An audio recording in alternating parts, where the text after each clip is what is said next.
Morning students. In today's class we are going to read the chapter 11, that is verbs. It's page number 55. Let's start it. The first topic of this chapter is main verbs. Read the sentences given below. The word in italics are verb.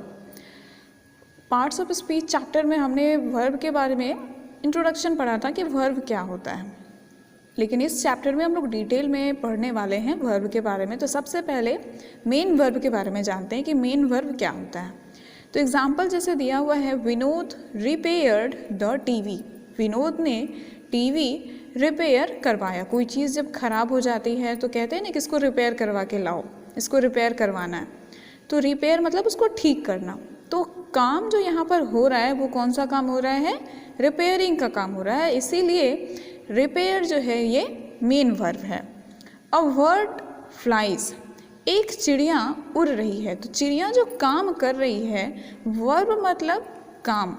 Main verb किसे बताता है? जो काम हो रहा है, कौन सा कार्य हो रहा है। तो यहाँ पर जो चिड़िया है वो क्या कर रही है? उड़ रही है, उड़ने का काम कर रही है। इसीलिए यहाँ पर फ्लाइज जो है मेन वर्ब हो गया।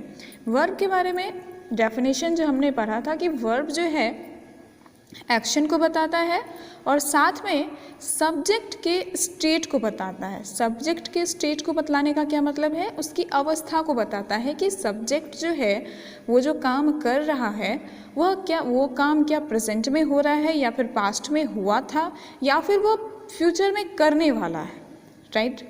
तो जैसे अब ये स्टेट को बताने वाला वर्ब कौन सा होता है? वो होता है हेल्पिंग वर्ब, जो हम लोग आगे पढ़ेंगे। तो मेन वर्ब में क्या आपको ध्यान रखना है कि मेन वर्ब क्या बताता है? मेन वर्क, क्या एक्शन ले रहा है सब्जेक्ट। जो डूअर है, जो सेंटेंस में जो सब्जेक्ट है वो कौन सा काम कर रहा है, उस काम को हम लोग क्या बोलेंगे? मेन वर्ब, ठीक है। तो what did Vinod do? Vinod क्या कर रहा है? तो he repaired the TV. What does a bird do? एक चिड़िया क्या करती है? It flies. The verb repaired and flies in the above sentences are called the main verbs और the principal verb. Main verb को ही प्रिंसिपल वर्ब के नाम से भी जाना जाता है। याद रखिएगा, कंफ्यूज नहीं होना है। दे से वॉट समबडी और समथिंग डू। तो मेन वर्ब या प्रिंसिपल वर्ब हमें क्या बताता है कि कोई भी पर्सन या फिर कोई भी चीज़ क्या कर रहा है, कौन सा काम हो रहा है। Main verbs can stand alone और they can be used with a helping verb also called an auxiliary verb. Main verb हो सकता है सेंटेंस में अकेला हो सकता है कि उसके साथ कोई हेल्प करने वाला वर्ब हो। तो मेन वर्ब को हेल्प करने वाला और सपोर्ट करने वाला जो एक वर्ब होता है सेंटेंस में, उसे ही हेल्पिंग वर्ब कहा जाता है और हेल्पिंग वर्ब को ही ऑक्सिलरी वर्ब के नाम से भी जाना जाता है।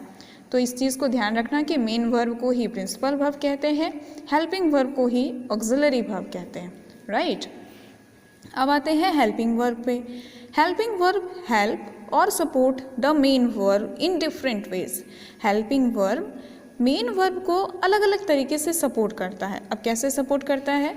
जैसे यहाँ पे पहले डेफिनेशन देखो क्या दिया है। Verbs like am, is, are, was, were, will, have, has, had and do, does, did, done are called helping verbs when they support a main verb. जब आगे आप लोग पढ़ोगे तो पता चलेगा कि ये जो इज, एम, आर, वॉज, वर है, have, has, had, do, does, did, ये सब जो है लिंकिंग वर्ब में भी आते हैं। लेकिन इसको हेल्पिंग वर्ब कब कहा जाता है? जब ये हेल्प कर रहा होता है। किसकी हेल्प कर रहा होता है? मेन वर्ब की। अब ये हेल्प कैसे करता है? तो यहाँ देखो एग्जाम्पल में, सीता इज सिंगिंग। तो सीता गीत गा रही है, सीता गा रही है, कोई सॉन्ग गा रही है, कुछ भी गा रही है। तो काम क्या कर रही है? वो गाने का काम कर रही है। तो मेन काम जो इसमें हो रहा है, जो एक्शन लिया जा रहा है, वो सिंगिंग का है। तो इसीलिए मेन वर्क जो है वो तो मेन वर्ब हो गया। लेकिन अब इस मेन वर्ब को सपोर्ट करने के लिए जो एक वर्ब आया वो है इज, और इसीलिए इज को हेल्पिंग वर्ब कहा गया है, right. He was beaten by a dog. वह डॉग के थ्रू जो है मारा गया, पीटा गया। तो यहाँ पर बीटेन जो है मेन वर्ब हो गया, इसीलिए वह मेन वर्ब हो गया। और वॉज जो है वो बीटेन को बीटन मेन वर्ब है और वॉज जो है बीटन को हेल्प कर रहा है, इसीलिए वॉज हेल्पिंग वर्ब है. Okay, coming to the next page. She will come tomorrow, वह कल आएगी.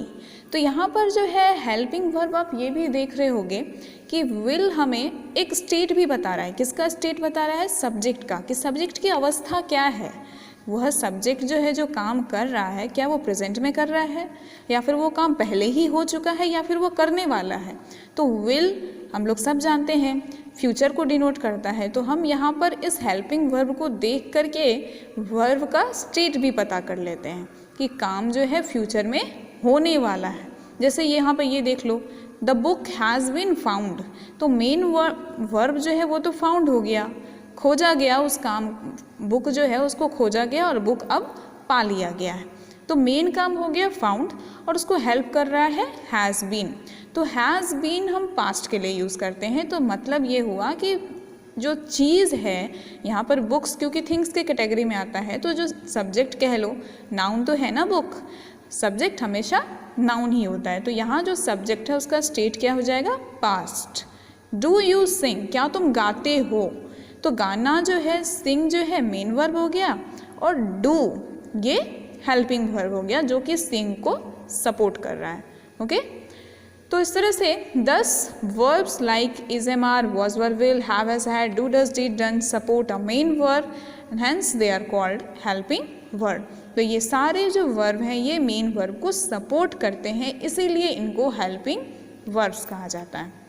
नीचे में एक्सरसाइज दिया गया है, I think you can do it. जैसे dash C call her mother, क्या उसने अपनी माँ को कॉल किया, फ़ोन किया. तो एक चीज़ का आप लोग ध्यान रखिएगा कि डिड जो है हमेशा डिड के साथ वर्ब का फर्स्ट फॉर्म यूज़ होता है, बेसिक फॉर्म यूज़ होता है, मतलब कि V1.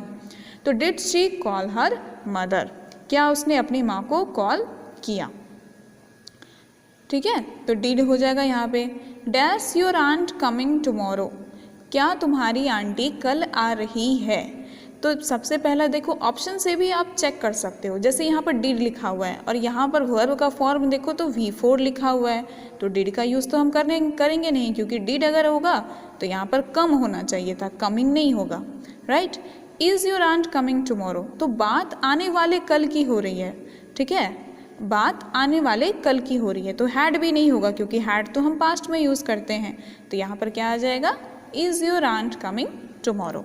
So try to do this exercise and we will discuss this exercise tomorrow and read the next part of this chapter.